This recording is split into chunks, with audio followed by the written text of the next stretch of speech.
Jeg er vist klar til at skal om til Anne. Nu se, skal jeg med salmebogen.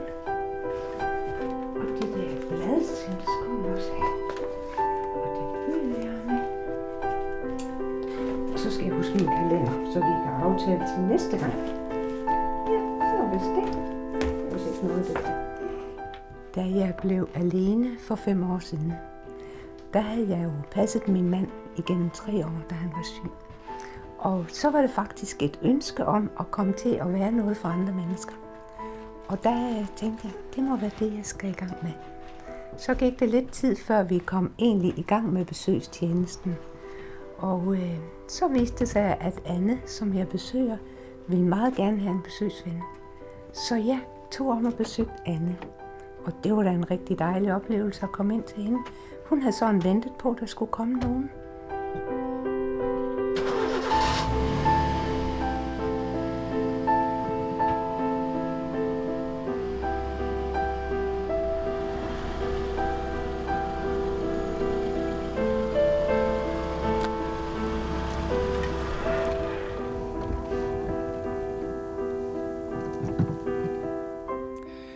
Vi har en besøgstjeneste her i Skanderup Sogn. Det har vi, fordi at vi var nogle stykker, der havde en fornemmelse af, at der måske var et behov for det. Vi havde set, at der var nogle mennesker, som ikke længere magtede at komme i vores kirker og i vores sammenhæng, hvor man mødes ellers. Og vi vidste ikke lige, hvor de blev af, og om de havde et netværk, der ligesom var en del af deres hverdag, når de ikke kunne være med i det kristne fællesskab her omkring kirken.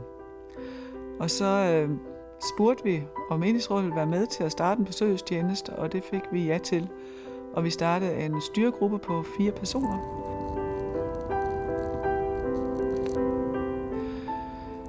Så fik vi noget hjælp fra menighedsplejen, og vi fik en masse idéer til, hvordan vi kom i gang med PR og hjælp til det. Og så gik vi ellers i gang med at spørge folk, om de kunne tænke sig at være besøgsvenner, altså dem, der tager ud til folk. Og der fik vi ret hurtigt fat i nogle stykker, men igennem en avisannonce lykkedes det også at få nogen, som vi overhovedet ikke kendte eller anede noget som helst ting om. Og det var rigtig spændende.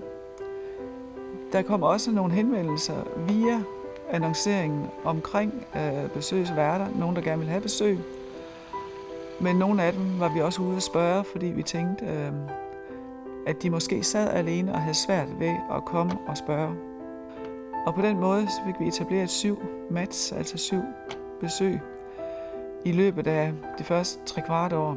Og det kører meget af sig selv, vil jeg sige. Vi er ikke ret tit sammen i styregruppen. Der er ikke ret meget at lave for os koordinatorer, så det er ikke nogen svære opgaver at gå i gang med, når først det er etableret.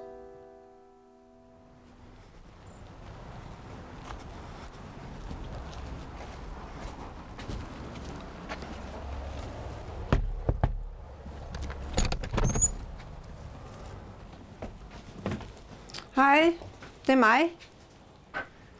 Hej Anne. Når jeg besøger Anne, så er hun jo rigtig glad, når jeg kommer. Og vi har en rigtig dejlig times tid sammen, hvor vi nyder hinandens selskab og snakker. Og det betyder jo også rigtig meget for mig.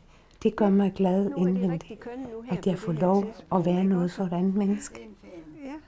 Når jeg kommer og besøger Anne, og vi snakker om, siger, hvad vil du gerne have, vi skal snakke om i dag? Og så siger hun, jeg glæder mig sådan til, hvad har du med til mig i dag? Så hun forventer, at jeg har lidt med til hende. Og hun siger, hvor er det godt at få fyldt på. Ja. Det var spændende i Marstal. Eller toppe af brosten endnu derovre. Det kan du tro, det er. Både i Marstal og i Æreskøbing. Ja. Det er jo godt, man ikke er højhælt. Det her det er et diakonalt arbejde, som udgår fra kirken. Men vi har ikke decideret forkyndelse inde i det her arbejde. Vi har en forventning om, at den, der går ud som besøgsven, kan et fadervor og kan tage en salmebog og læse et stykke fra den.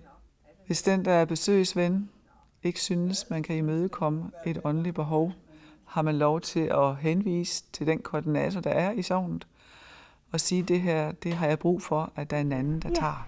Det skulle du, Anne. Vi tager også ud sammen. Anne kommer jo ikke ret meget ud. Hun har en datter her i byen, som ikke har bil. Og det er jo meget begrænset, hvad hun kan komme ud. Så jeg tilbyder, skal vi ikke køre en tur i dag? Og så kører vi lidt rundt i området, i de nybyggede områder. Og det glæder hun så rigtig over at se, de fine huse, der er bygget. Herinde ved Havrevangen lige om lidt, der bliver der bygget nogle huse. Ja, det er. Der, hvor den gamle losseplads den var.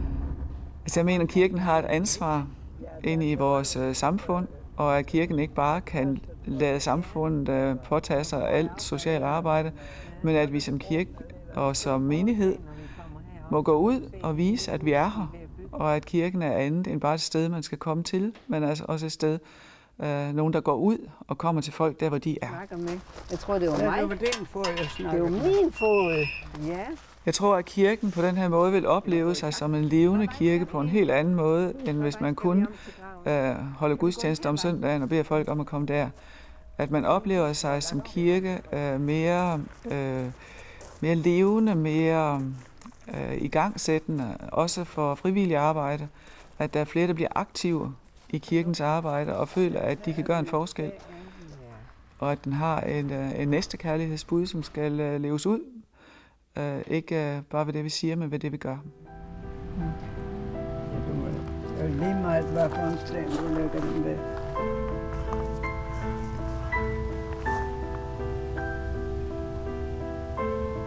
Ja, det er da rigtig søde.